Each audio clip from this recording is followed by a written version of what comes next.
Bagaimana hukum menikahi wanita yang sudah tidak perawan lagi?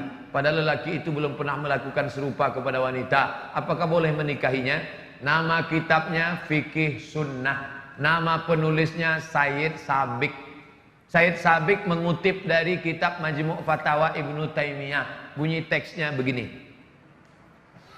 Inishtarata bikran fabanat thayban falahul fashu. Ini perempuan, nggak tahu entah gadis entah tidak, gaya-gayanya kayak gadis. Lalu ini ada seorang lelaki, dia ingin perempuan yang gadis. Adinda, sebelum aku menikahimu, tak ingin terjadi penyesalan di akhir masa. Apakah engkau menjaga kehormatanmu selama ini? Lalu si ini percaya, karena dia lihat tanda-tandanya seperti menjaga. Dia untuk menjurus langsung, dia tidak ingin menyakiti hati si perempuan. Ternyata setelah menikah, inilah yang dikatakan Imam Ibnu Taimiyah, inishtarata bikran. Kalau laki-laki ini mensyaratkan istrinya mesti perawan, fabanat saiban, ternyata tidak perawan, falahul fashu, maka dia punya hak untuk fasah. Fasah artinya pembatalan pernikahan. Ternyata perempuan itu mengaku di malam itu atau bla bla bla, maka dia mesti datang ke wali perempuan itu, Pak, ternyata begini-begini keadaannya. Maka sesuai pendapat Ibnu Taimiyah dalam kitab Majmu' Fatawa yang dinukil oleh Sayyid Sabiq dalam kitab Fikih Sunnah. Kalau nggak ingat, pokoknya begitu aja lah.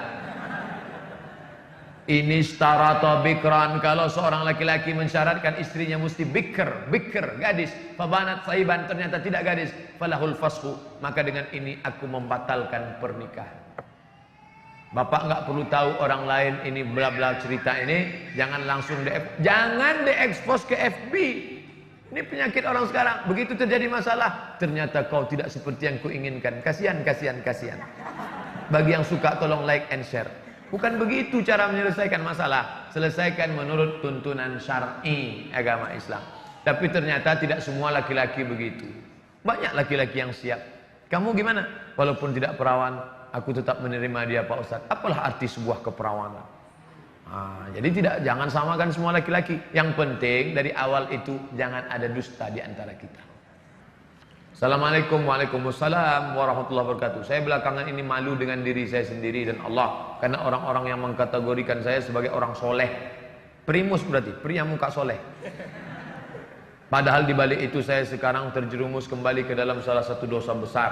Saya takut menjadi orang yang dikatakan munafik dan kedok belaka di hadapan Allah. Saya tidak ngerti kenapa saya terjerumus kembali setelah sekian lama, padahal tingkat keimanan amalan meningkat.